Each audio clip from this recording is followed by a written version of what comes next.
السلام عليكم ورحمة الله وبركاته. وان سلام يا دمانتين با meel kasta ku sugantihiin ba waxaan rabaa halkan idin la wadaago shaqooyinkii ilaa shalay maanta la soo galiyay. After all waxaan rabaa halkan inaan shaqooyinka ay maanta soo galisay WFP hay'ad loo yaqaano hay'adda qaramada midowga qaabilsan barnaamijka cuntada. saddex position oo iska fudud bay soo galisay. Positionka koowaad waxa waa logistic assistant oo ah retail and markets ay shaqadiisu noqon doontaa. Dheedka ay xidhmayso shaqadaas in la soo xareystaa waana Muqdisho waa 10ka January. 10ka January weeyaan. Linkiskana waxaan idin soo dhexdhigayaa insha Allah halka fariimaha YouTube-keena. Shaqooyin badan buu leeyahay oo aad u fara badan baa laga rabaa qofkaas in waajibkiisu noqoto. Ay ka mid tahay supply chain-ka inuu xiriiriyo wixii la halmaala iyo sidoo kale inuu u furiyo taageero dhinaca retail-ka iyo market-ka operations-ka ka socda iyadoo marka standardadii caadiga ahayd WFP iyo kuwa caalamiga ah la waafajinayo. Shaqooyinku aad u fara badan yihiin waxyaabaha laga rabo qofka waajibaadku aad u fara badan yihiin. Si aad markaa u apply garayso oo shaqada aad u apply garayn karto waxa laga rabaa dugsi sare inaad noqoto secondary level ama diploma advanced diploma inaad sidato. Allahumma salli ala Muhammad. shaqadan oo kale dhowr sano ilaa 5 sano inaad ka soo shaqeysay luqadda Ingiriisiga ku fiican tahay. Interpersonal skills and problem solving waa leedahay. taa waa laga baahan yahay. Positionka labaad ee WFP waxay siisay waxa weeyaan isaguna dan ku soo dhawaado waa logistic assistant maxaa la yiraahdaa information management ah iyo wixii la halmaala.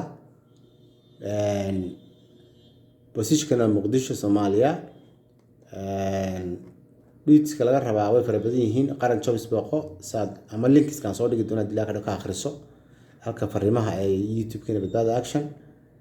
Aqoontiisa waa secondary level baa laga rabaa qofkaas inuu ahaado. sidoo kale waa arrimo badan oo ilaa 5 sano gaarsiis waa looga baahan yahay. waxa kale looga baahan yahay Muqdisho storekeeper wax la yiraahdo operations weeyaan waa storekeeper. si aad markaa iyadana aad markaa shaqada waajibkeeda ogaato booqo linkskan soo dhigay halka badbaado action fariimaha message-da. sidoo kale dugsi sare qofka waa inuu dhameystaa laga rabaa. At the same time shaqooyinka WFP dhamaantood 10ka January way dhacayaan 2023 sanadka wali aan bilaamin. shaqada labaad aan rabaa waxa weeyaan Source Children's Village. saddexaad afraad aan rabaa inaan soo geliyo waxa weeyaan Source Children's Village waxay u baahan tahay mar labaad bala soo xayisay shaqada. Family Strengthening Project Coordinator waa baydhaba laga rabaa qofka.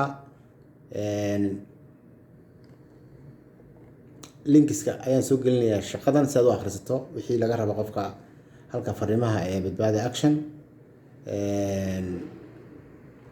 sidoo kale master's degree baa qofka laga rabaa xagga beeraha ah ama wixii la halmaala.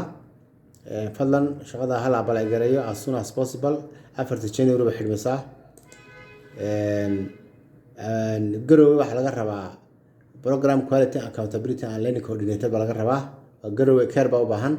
linkiska aan soo dhigi doono barta fariimaha ka akhriso shaqadaas waxay tahay iyo waxa ku saabsan tahay. active ahaan waa kale shaqo runtii dad badan aqoon leeyahay ma filayaa.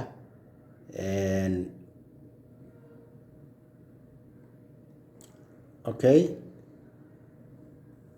shaqada kale aan ku xigsiinayaa waxay tahay dugsiga loo yaqaan Amana Boarding and Day School.